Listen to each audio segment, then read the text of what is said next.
What is going on, everybody? How is everybody doing today? Welcome back here today to a reaction video, one that I haven't done in a minute. Yeah, it's actually weird saying I haven't made reaction videos in a minute. But yeah, today we are going to be reacting to the first fan return of the 2022 All-Star voting. Shams tweeted out pretty much the top 10 leaders in All-Star voting for the Western Conference and Eastern Conference front courts and back courts. So I'm just going to go through them, highlight some names that I think, wow, I'm kind of surprised they got a lot of votes, or maybe some guys that I think they should have more votes at the current moment. If you guys do enjoy these videos, I'd appreciate you dropping a thumbs up. I have a quiz video coming out tomorrow, and hopefully it could be in kind of more in the rhythm of things, uploading almost daily on this channel. I've just had a very hectic start to my 2022 where I really haven't had a lot of time to sit down and record anything for you guys, unfortunately. So yeah, here we are, 6 days in, first video in the new year. Hope everybody had a great New Year's Eve.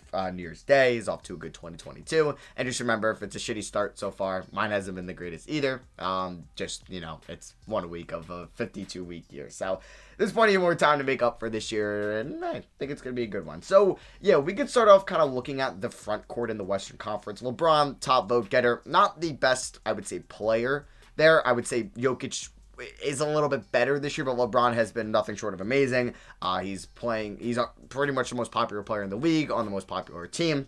No surprise there. I would expect that. Jokic at 2, fine with that. Him in top 2. Obviously, he doesn't have that, I guess, mainstream appeal.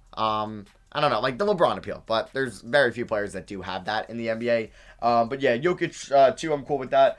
Paul George at 3, also fine with that. I'm just kind of interested, like, yeah, you know what? I'm cool with Paul George at 3. Plays in LA. That's obviously going to help, and he's been having a solid season as well. A lot of these guys have been missing some time, so it's going to be a little bit interesting seeing some of that.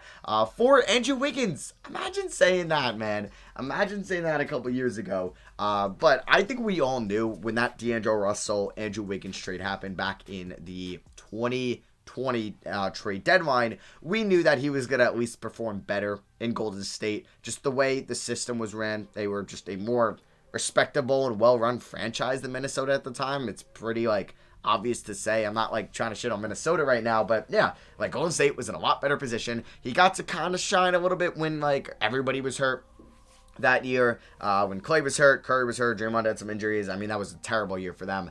They got Wiseman last year, ended in disappointment. I would say Wiggins was still like, all right, like this guy's worth 30 mil, and I don't think he's worth 30 mil right now, but he's been playing like an all-star. He's been amazing. I got him on my fantasy league, so I could feel like I'm happy for him as well, because he was good in 2016-17 for Minnesota. Got that extension. Never really lived up to that #1 hype when people were saying he's the next KD, the next LeBron. You know, he got all that hype back in 2014. So I'm glad to see him doing well for the Warriors, who are arguably the best team in the league right now, and they don't even have Klay Thompson or Wiseman back. Next up, we have Draymond Green at 5, best defensive player in the league this season. I think he's the front runner for defensive player of the year. Him and Gobert will be up there, or Gobert will also be up there, as well as Giannis. But I think that it's pretty much Draymond's award right now, and he has been so important to this team, and we could see it on the offensive end and on the defensive end, the way he sets up his teammates, the way he just kind of is like a middle linebacker out there on the defensive end. He's like the quarterback, too. He just kind of controls the defensive side of the ball, make sure everybody's in the right placements. He is one of the smarter defenders in this league, and not just this league, just of all time in NBA history. So I'm glad to see him getting the respect there for mainly because of his defense. AD at 6. I mean, AD's still not been bad this year. If he made the All-Star game, I'd be like, whatever. I think maybe everybody in front of him deserves it more. I mean, you could say, yeah, I mean, it's going to be close. Like, are you going to say AD deserves it more, or Draymond deserves it more, or Wiggins deserves it more? I think I'm cool with that. Cat at 7. I think Cat's honestly had a better year than Anthony Davis, but it comes down to it that AD's better on defense. Cat's been better on offense. AD's been dealing with injuries, and I think the Timberwolves are at least respectable this year and not one of the worst teams in the league. That I think I am fine with him there at 7, and I think that is good with me. I would probably put him in front of AD.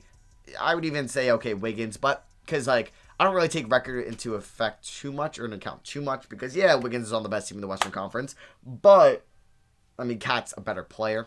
You could say he's maybe had a better individual season. Then we got Carmelo Anthony at 8. That is going to be a popularity thing. Carmelo should not be in this top 10. It's a shame, but, you know what?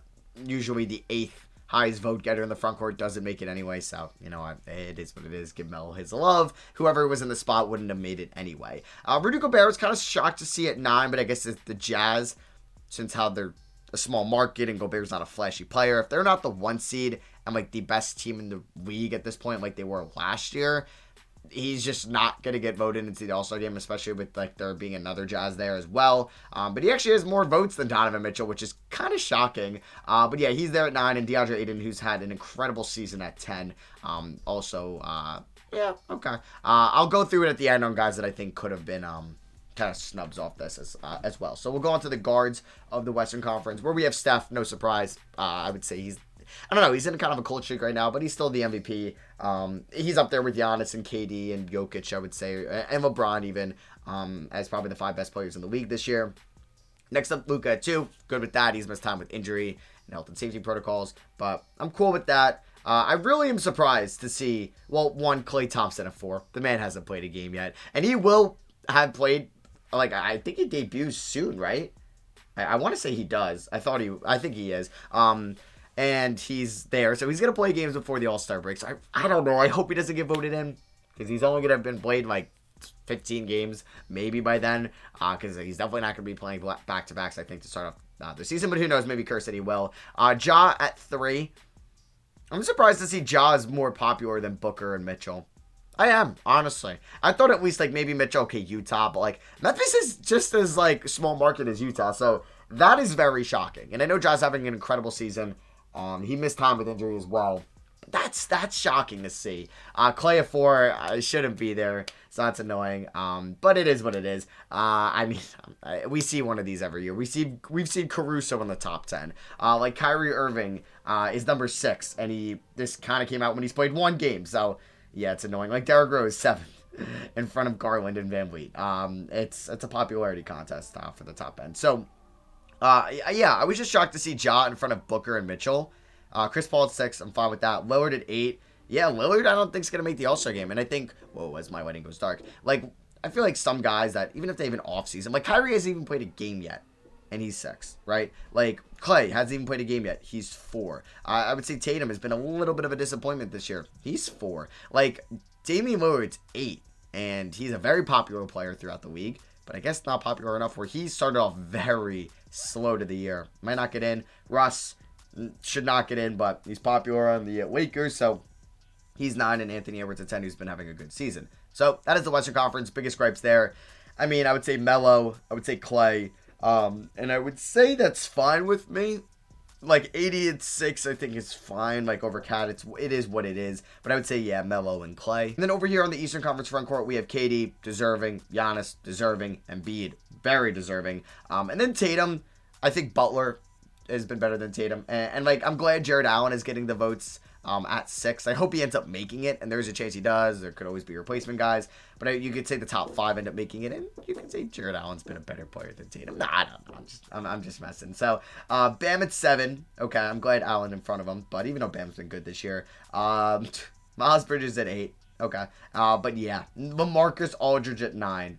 It's been fine, but what are we doing? Vucevic at 10. Maybe just the Eastern Conference. Like, I know Randall hasn't been great, but I'm surprised Aldridge over Randall. Like, I mean, I could just go through a bunch of other teams as well. Like, Aldridge over Capella? John Collins? What are we doing? Same with Vucevic there at 10. DeRozan, I'm glad he's number 1. That's pretty sick to see how popular he is still. And obviously he's been playing like a top guy in the league. Maybe I should have mentioned him before with the other guys I said with the top 5. Harden at 2. I mean, Harden started off very slow, but he's been better as of late. I'm just, like, surprised to see Harden and Trey in front of Levine.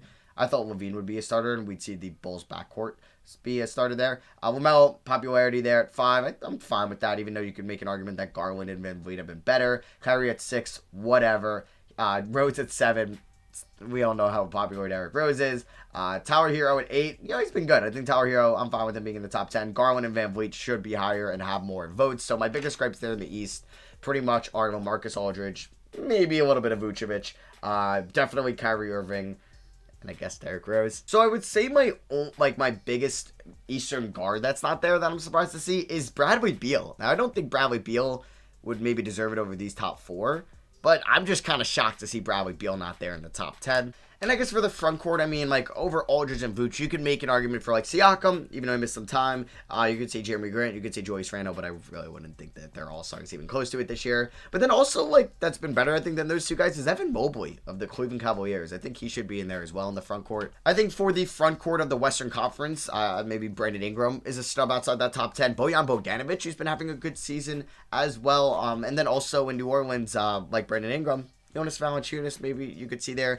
Who would I kick out? Probably just Melo. So, yeah, maybe kick out Melo, put in one of those three. And then I think for the Western Conference, there's just one guard that I think should be in there that isn't. And I would take out Clay, and I'd honestly even put him at like 4. Like, I'm surprised. I guess it's because he plays in Oklahoma City, not very popular. But Shai Gilgeous-Alexander, I do not know how he's not in the top 10 in guard voting. I just don't. So, yeah, that is going to be for me. Hope you guys did enjoy. Kind of gave you guys some gripes I had with it, some snubs. Let me know what you guys think about it down below. Love you guys. I'll catch you on the next one. Peace.